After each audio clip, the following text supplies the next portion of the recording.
Anika? Nag-aalala na ang boses ng binata. Sigurado ka bang okay ka lang? Muling tanong ni Ryan. Opo, okay po sir. You sound tired. Magpahinga ka na. Narinig niyang pagbuntong hininga ng binata. Sir, kayo po yata may problema eh. Okay lang po ba kayo? Ganting tanong niya. Yeah, pagod lang ako. Matamlay ang boses na sagot ng binata. Marami pong meeting? Medyo. Tumagal ang kwentuhan ng dalawa hanggang sa kapwa sila makatulog at mabitawan ng cellphone. Kinabukasan, magaan ang katawan na bumangon si Ryan sa kama. Nakatulugan ko yata siya. Nakakunot ang noong sabi pa niya na makita ang cellphone na nahulog sa sahig. Napangiti siya na makitang morning greetings ng dalaga. Tila lalong na-inspired ang binata. Nagluto pa to ng sariling breakfast bago pumasok ng opisina. Naging abala si Anika sa pag-aalaga at pagbubantay ng tindahan, habang ang tatay niya naman abala sa pagkukumpani ng mga sirang appliances ng mga kapitbahay. Ilang araw na lamang at babalik na siya sa Manila kaya't sinasamantala na niya ang pagkakataon para maalagaan si Drew. Naging abala din si Ryan sa pagpapatakbo ng hotel. Ryan, nag-lunch ka na ba? Naisipang itanong ni Steven na mapansin ang pamumutla ng binata. Tanghali na ba? Aniya sabay sulyap sa relos. Aba, 2:00 na kaya? Kumain na kami kanina, hindi ka pa sumabay? Nag-hunger strike ka ba dahil hindi na bumalik ang jowa mo? Nangaasar pang sabi ni Steven. Sira, tara, kain tayo. Nangingiting Aniya sa kaibigan. Aba, narinig lang ang jowa, energized na? Nangingiting sinundo na siya ng tingin ni Steven. Nang matapos kumain, muling sumabak sa trabahong binata. Halos gabi na rin umuwi ito ng bahay. Boss, inom muna tayo sa bar. Ayan ni Steven na makalapit sila sa parking lot. Hindi na, may iniintay akong tawag. Nangingiti pang sabi niya habang pasakay ng kotse. Aba, may long distance call. Nangingiti pang biro nito. Nginisian niya lang ito at sa kanya binuhay ang makina ng kotse. Bye. Nailing na lang na tinanaw siya ni Steven. Grabe, hindi niya na pinapansin ang beauty ko. Bubulong-bulong pang sabi nito. Matyagang naghintay ng tawag si Ryan mula kay Anika pero hindi ito tumawag sa kanya. Hindi pa rin ba siya natutulog? Nakakunot ang noong tanong niya sa sarili. Ilang minuto pa ang pinalipas niya. Bago siya nagdesisyong tawagan ng dalaga. Napakunot ang noon niya na madinig ang mga nagkakaingay na kalalakihan na tila nagkakatuwaan. Hello sir, bungad ng dalaga. Nasaan ka? Nandito po sa bahay sa may tindahan. Dinig na dinig niya ang kwentuhan ng mga lalaki tungkol kay Anika. Bakit parang may nagiinuman? May lamay po kasi sa katabing bahay namin, kaya po nakabukas pa kami. Sayang din po kasi ang benta eh, paliwanag niya. Hindi ba pwedeng si Mama na lang ang magbantay? Aakit na rin po ako maya-maya. Ganda, 4 na beer pa nga please. Narinig niya ang sabi ng isang lalaki. Napati ang bagang ang binata. Huwag kang lalapit dyan. Aniya na hindi na nakapagtimpi pa. Ha? Kunot ano ang sabi niya. Doon biglang pumasok ang papa niya. Ako na lang dyan anak, matulog ka na. Napasandal sa headboard si Ryan nang marinig ang boses na matandang lalaki na sa tingin niya siyang papa ni Anika. Hindi umimik si Anika habang paakyat sa kwarto. Hindi pa ba okay si Drew? Kailan mababalak bumalik dito? Nagsusungit ng tanong niya. Bukas po. Maikling sagot niya. Bukas ka ba biyahe tapos nagpupuyat ka ng ganyan? Sungit? Bulong niya. Paano kung di magsusungit? Pinag-alala mo ako. Wala sa loob ng sagot ng binata. Po? Napakunot ang noong sabi ni Anika. Mariing napapikit ang binata. Never mind, matulog ka na. Anito sabay baba ng phone. Madilim ang mukhang inihagis ni Ryan sa kamang cellphone at saka siya lumabas ng kwarto. Dumiretso siya sa ref at kumuha ng isang lata ng beer at saka naupo sa sofa. Habang lumalalim ang gabi, nakakarami rin siya ng inom. Tanghali na makarating sa Maynila si Anika kaya naman agad siyang dumiretso sa kondo ni Ryan para maipagluto niya pa ito. Saktong pipindutin niya ng code nang bigla itong bumukas at bumungad ang binata. Agad niyang napansin ang hawak itong garbage bag kaya dali-dali niya yung kinuha. Ako na po dyan, sir. Hindi naman na tumanggi pa ang binata at agad na inabot sa kanya ang supot ng basura at saka ito bumalik sa loob. Sir, kumain na po ba kayo? Agad ng tanong niya na makabalik sa loob. Hindi siya pinansin ng binata na nooy nanonood ng TV. Nakailang tanong pa siya pero hindi siya nito pinapansin. hanggang sa humarang na siya sa harap ng TV para lang makuha ang atensyon nito. Ano bang ginagawa mo? Huwag kang humarang dyan? Seryoso at buo ang boses na sabi pa nito. Kumain na po ba kayo? Aniya na pilit ibinababa ang boses. Pero sa halip na sumagot, naaasan ng tumayo ito at binatak siya papalayo sa TV at saka muling pumesto sa sofa. Dismayadong bumalik sa kusina ang dalaga at nagluto pa rin ng pagkain para sa kanilang dalawa. Hindi alam ng dalaga panay ang sulap sa kanya ng binata kaya naman agad na napansin nito ang dalas ng paghigam niya. Nakakunot ang noong tumayo ito at lumapit sa kanya. Ako na dyan, bukas ka na lang magsimulang magtrabaho para sa akin. Anito na hindi malang tumitingin sa kanya. Hindi na siya tumanggi dahil alam naman niyang hindi siya mananalo dito. Naupo na lang siya sa sofa at nanood ng TV. Nang makatapos magluto, tinanaw ni Ryan ang dalaga. Nakatulog na ito habang nakahilig sa sofa. Napailing na lamang siya. Welcome home!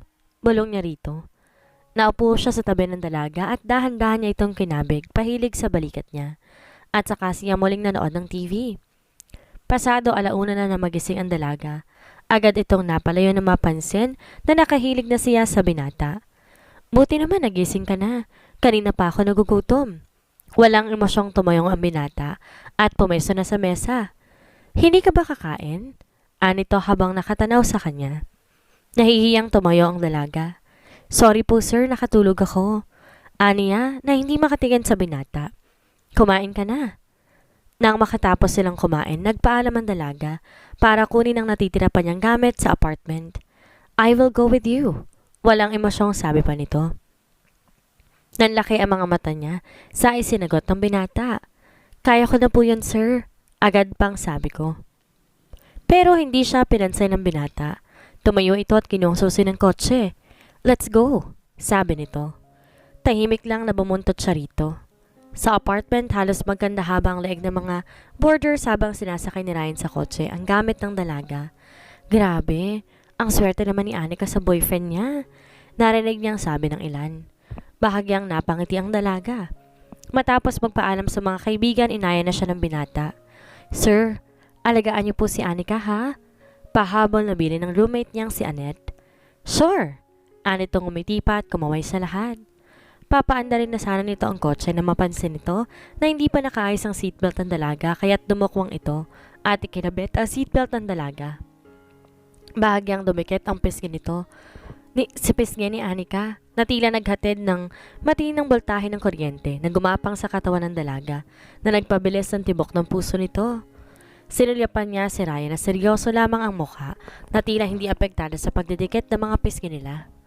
Nang makarating sila sa kondo, may isang sexy at magandang babae na naghihintay sa ibaba ng kondo. Good afternoon, sir. Bungad ng babae. Miss Lily, anong atin? Anito na todong ngiti pa sa babae. May files po na pinadala si Sir Steven para po papirmahan. Urgent lang daw po, sir.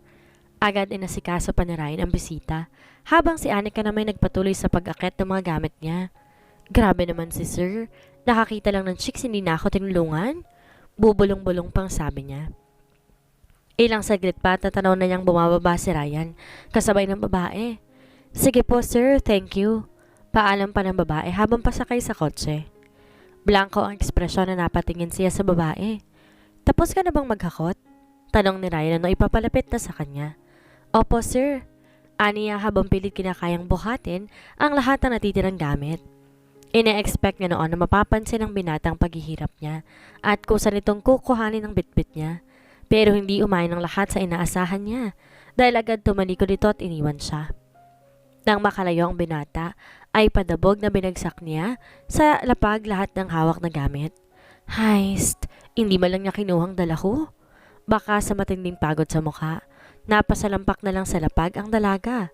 Ma'am, kailangan niyo po ba ng tulong? Boses mula sa likuran. Napalingon naman si Anika. Nakangiti sa kanya ang naka-uniformeng gwardya. Gwapo ito, matangkad, at may matipunong pangangatawan. Tulungan ko na po kayo, ma'am.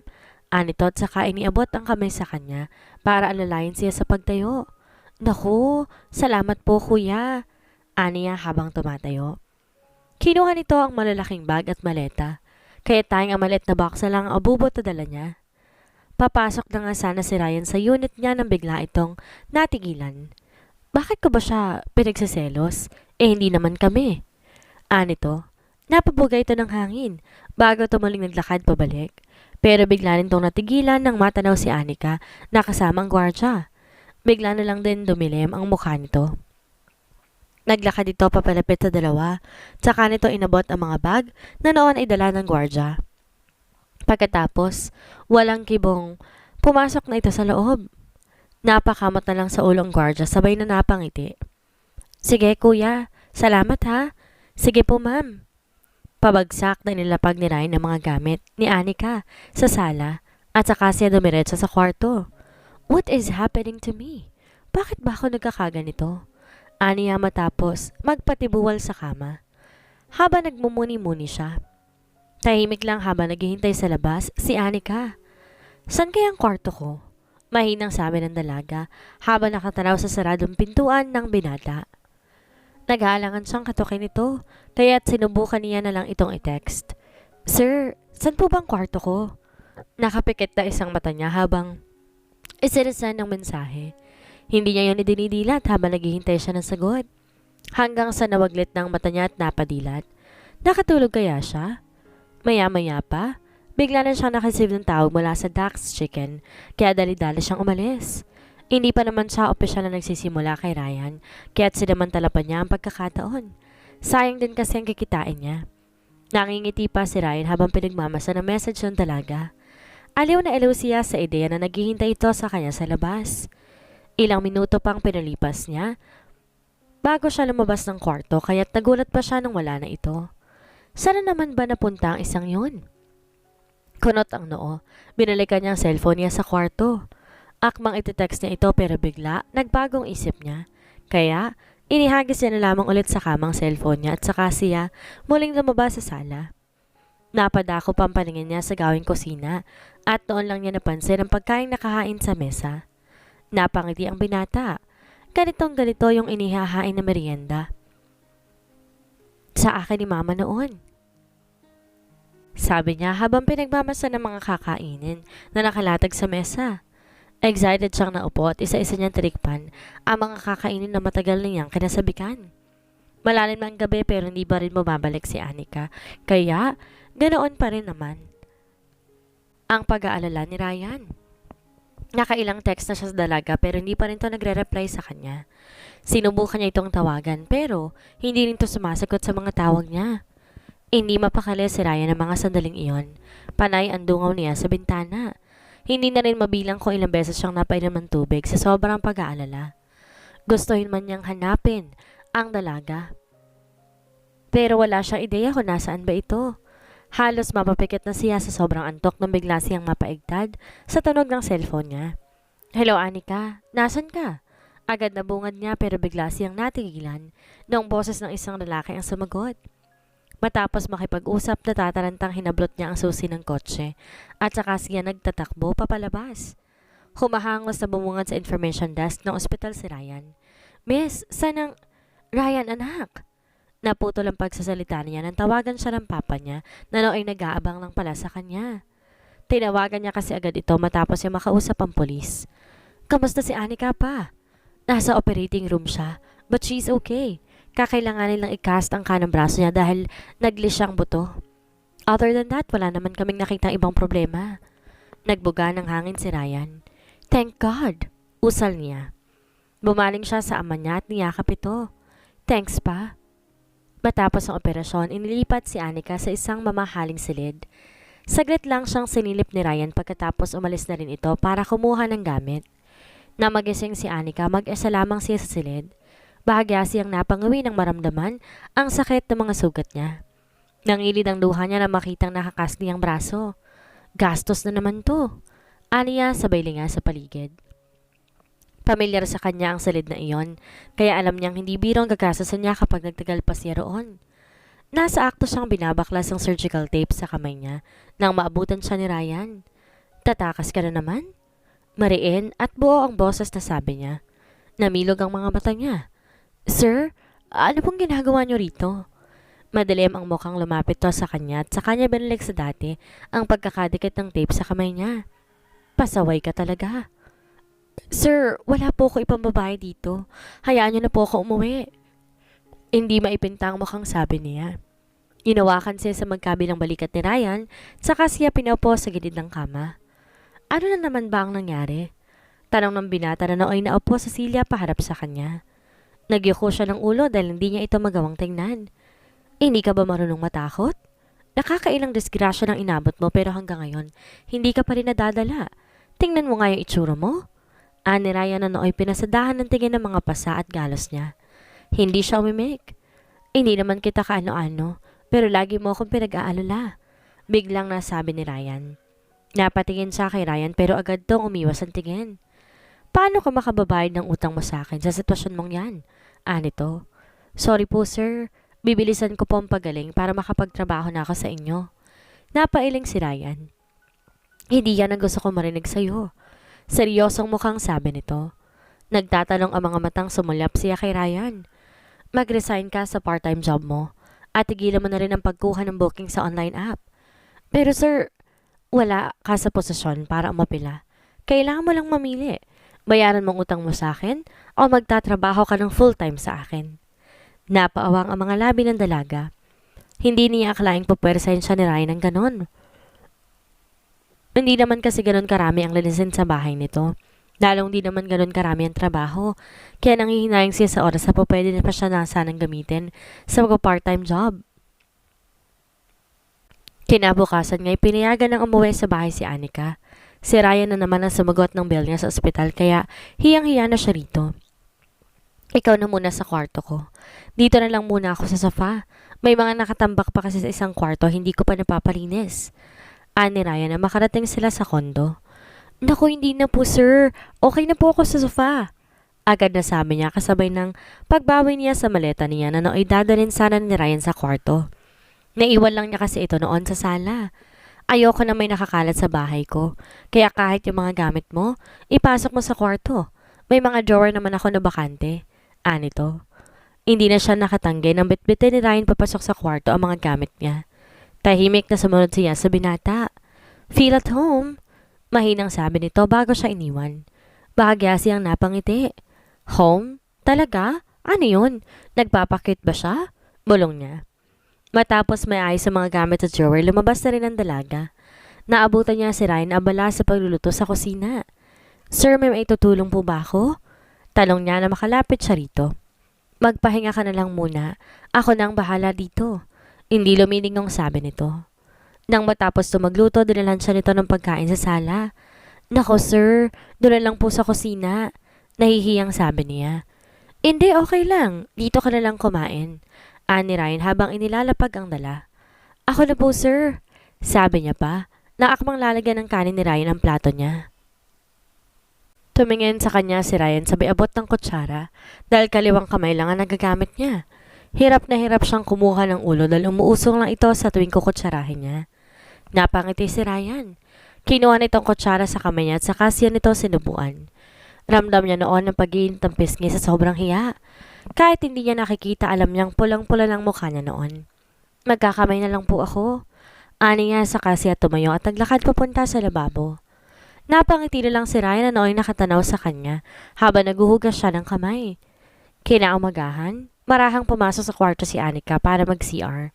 Ingat na ingat siya para hindi makalikha ng tunog na ikagigising ng binata. Halos nakapikit pa siya habang umiihi na biglang bumukas ang pinto. Kapwa sila napatili ng mabulaga ang isa't isa. Halos madula si Ryan sa pagmamadali na lumabas ng banyo. Bakit kasi hindi ka nag-lock ng pinto? Sigaw nito at bigla, nag-init ang mukha ni Anika sa sobrang hiya. Na makalabas siya, halos hindi niya na matignan ng diretso ang binata. Ano ka ba naman? Alam mo naman na dalawa tayo sa bahay tapos hindi ka naglalak sa banyo. Agad na bungad nito. Napayako na lang ang dalaga. Naglakad si Ryan papalapit sa kanya kaya nagtaas siya ng paningin. Nakatapis ang to ng tuwalya at walang damit pang itaas kaya bahagya siyang napaurong. Huwag na wag mo nang uulitin yon ha. Dito man o maging sa ibang bahay. Naniningkit pa ang mga matang sabi nito. Tumango na lamang siya at dali-daling umiwas sa binata. Matapos ang ilang minuto, lumabas si Ryan sa kwarto. Nakasuot to ng puting t-shirt at gray na short, habang kinusot ng tuwalya ang buhok. Napanunok ang dalaga. Ang gwapo at ang linis itong tingnan sa suot na iyon. Agad siyang nagbaba ng paningin na mapasilap ito sa kanya. Gusto mo bang maligo? Tanong nito. Agad naman siyang napatango. Tinutulungan kita. Blanco mukhang sabi nito. Hindi pa rin tumitinag ang dalaga na tila nabigla lang sa pagkakasagot. Tara na. Aya pa nito sa kanya. Nagpatiuna na si Ryan na pumasok na sa kanilang banyo. Habang siya na may tila nagdadalawang isip na pumasok. Bilis na. Anito tila na siya papasok. Wawash ko muna yung buhok mo. Tapos, ikaw nang bahala sa iba. Sabi nito na inabot ng shower at sinimulang paliguan ng buhok niya. Abot-abot ang kabog ni Ryan habang marang sinasampuhan ng buhok ng dalaga. Pilit niyang iniiwas ang tingin sa katawan ng dalaga dahil unti-unti na ring nababasa ang suot nitong t-shirt. Lingid sa kaalaman niya, pareha sila na nararamdaman ni Anika ng mga sandaling iyon. Kaya nang matapos na itong shampoohan, kapwa sila nakahinga ng maluwag. Kaya mo na siguro mag-isa. Sabi niya bago tumayo. Sunod-sunod ang naging pagtago ng dalaga na kulang langan ang itulak siya palabas. Napahawak pa sa dibdib si Ryan at napabugan ng hangin nang makalabas ng banyo. Grabe yun. Naiiling pang sabi niya. Nang matapos maligo, lumabas si Anika ng isang kamay lang ang nakasuot sa bathrobe, habang ang kabilang kamay na may benda ay nakatakip lamang. Mariin siyang napapikit. Paano ko magbibihis nito? Naiiyak nang sabi niya. Yari, tapos ka na ba? Nadinig niyang tanong ni Ryan mula sa labas ng pinto. Hindi pa po ako nakakapagbihis, sir. Sagot niya. Papasok ako ha. Paalam nito. Agad nang tumalikod ang dalaga at kinubli ang sarili sa suot na bathrobe. Ito bang isusuot mo? Alanganing tanong ng binata na makitang t-shirt na nakalapag sa kama. Tumango lamang ang dalaga na nooy namumula na ang mga pisngi. Pipikit na lang ako. Anito at inalalayan na siya sa pagsusuot ng t-shirt. Bagaya pa siyang napanguwi kapag nasasobrahan si Ryan sa pag-angat ng braso niya. Pagkatapos nun, nilinis naman ni Brian ang sugat niya. Halos pigilan niya ang paghinga habang pinapalitan nito ng gasa ang sugat niya. Sobrang lapit kasi nito sa kanya, bagay na lalo pang nagkapagpabilis sa tibok ng puso niya. Hindi naging madali para kay Anika ang makitira sa bahay ni Ryan dahil unti-unting nahuhulog ang loob niya dito. Hindi rin siya komportable makipag-usap gaya ng dati dahil sa tuwing lalapit na sa kanya gano'n na lamang ang kabog ng dibdib niya. Nang minsang umuwi na maaga si Ryan, natatan siya nito na nagdilinis ng bahay. Anong ginagawa mo? Anito na agad inagaw ang basahang hawak ng dalaga. Naglilinis po. Di ba sabi ko magpahinga ka muna? Gusto mo ba bumalik sa ospital? Halos pasigaw ng sabi nito. Napayako na lang ang dalaga. Nahihiya na po ako sa inyo, sir. Ang dami na pong nagawa para sa akin. Kung ganyan din lang gagawin mo, ate na lang muna kita sa inyo at saka ka na lang bumalik kapag sigurado mong okay ka na. Naniningkit pa ang mga matang sabi nito. Pero sir, wag mo munang isipin kung ano man ang pagkakautang mo sa akin. Tsaka na lang natin pag-usapan yun kapag talagang magaling ka na. Simuli sana magsasalita ang dalaga. Huwag ka na magpumilit. Ipapahatid na kita ngayon sa inyo. Ayusin mo na mga gamit mo. Anito. Habang nagbabiyahe, todo ang pag-aasikasa sa kanya ng binata. Patigil-tigil pa ito sa convenience store para lang ibalik siya ng pagkain at inumin. Nagugutom ka ba? Maya-maya tanong nito. Okay lang po ako, sir. Sagot niya na hindi makatingin ng tuwid sa binata. Napabuntong hininga na lang si Ryan at muling itinoon ng atensyon sa kalsada. Nasa kalagitnaan na sila ng biyahe nang biglang bumuhos ang ulan. Kasabay noon ay nakarinig sila ng kung anong sumabog at bigla tumigil ang sasakyan. Kahit umuulan, lumabas ng kotse ang binata at pinilitan ang sumabog na gulong. Akmang lalabas ang dalaga nang bigla niyang marinig ang sigaw ng binata. Huwag kang bababa, dyan ka lang. Muli siyang napaurong, papasok sa kotse. Ilang minuto nang lumipas nang basang-basa, pumasok sa kotse si Ryan. Namumutla at medyo nanginginig pa ito sa lamig.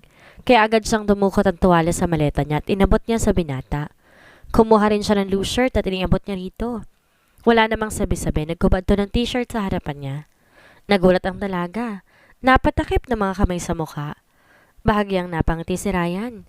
Halos madilim na makarating sila sa bahay ni na Anika. Gulat na gulat si Mang Lando nang makita ang anak. Anika anak, bakit di ka man na nagpasabing uuwi ka? Anito na nagmamadaling lumabas ng tindahan para salubungin ng anak. Bigla pa siyang natigilan nang mapansing hindi pala ito nag-iisa. Pa, inihatid po ako ni Sir Ryan. Agad na paliwanag niya na mapatingin ng ama sa binata. Naku, kayo po pala yan sir, tuloy po kayo. Halos, natataranta pang sabi nito. Basang-basa ho kayo ah. Anito na mapansin ang pantalon ng binata. Nasiraan po kami pa, nagpalit po si sir ng gulong. Paliwanag ng dalaga. Ganun ba? Abay pahiramin mo muna si sir ng pamalit na damit siyan anak. Agad na utos si Mang Landon sa anak. Naku, hindi na po. Inihatid ko lang naman po si Anika. Babiyahin na rin po ako maya-maya. Nahihiyang sagot ng binata. Naku sir, masyado hong malakas ang ulan. Bukas na lang ho kayo bumiyahe. Pilit ng matanda. Sige ho, kung okay lang ho sa inyo. Aniya na ngumiti pa sa matanda. Habang abala si Anika sa pakikipaglaro sa kapatid, kinausap ni Ryan si Mang Landon tungkol sa nangyari sa dalaga. Pinakausapan niya rin to na bantayang mabuti ang dalaga at wag muna na hayaan magkikilos. Salamat anak. Tanging naiusal ng matanda. Nagulat si Ryan kung paano siya tinawag ng matanda. Halos lumundag ang puso niya sa tuwa. Hindi niya akalaing ganoon kabait ang ama ng dalaga. Nararamdaman ko ang pagmamalasakit mo sa anak ko. Alam ko mabuti kang tao. Hindi nabanggit ni Anika na may boyfriend na siya kaya naniniwala ako na wala kayong relasyon dalawa. Pero sa mga ipinagtapat mo sa akin ngayon, sa pag-aabala mong ihatid siya rito, pati na rin sa lahat na abalang nagawa ng anak ko sa iyo, nasisiguro kong mahalaga sa iyo ang anak ko. Anito na bahagya pa siyang tinapik sa balikat. Mahal ko po ang anak ninyo. Lakas loob na sabi niya. Napangiti si Mang Landon na tila hindi na nagulat sa ipinagtapat niya. Hindi ba dapat sa kanya mo sinasabi yan? Nangingiti pang biro ng matanda. Namula ang pisngi niya sa birong iyon, kaya't napayo ko na lamang siya. Naputol ang pag-uusap nila nang lumabas ng silid si Anika, akay si Drew. Siya ba si Drew? Aniya na agad kinarga ang bata. Wow, cute mo naman. Natutuwang pinisil niya pa ang pisngi ng bata. Huwag mong kakargahin si Drew ha? Paalala pa ng binata nang humarap sa kanya. Nakasimangot na naupo sa mahabang bangko na gawa sa kawain ng dalaga. Sumunod naman si Ryan na naupo rin sa tabi niya.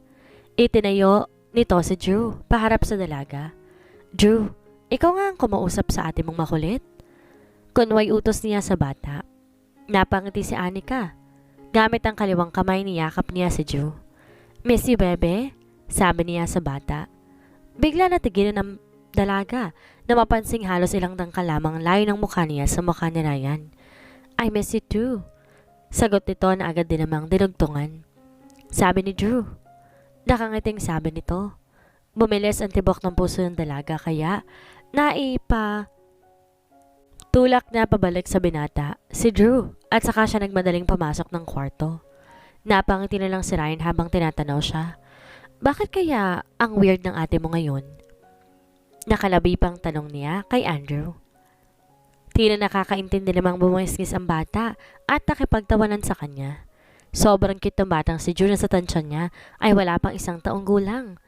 So recently lang pala namatay ang mama niya, sabi niya sa isip niya.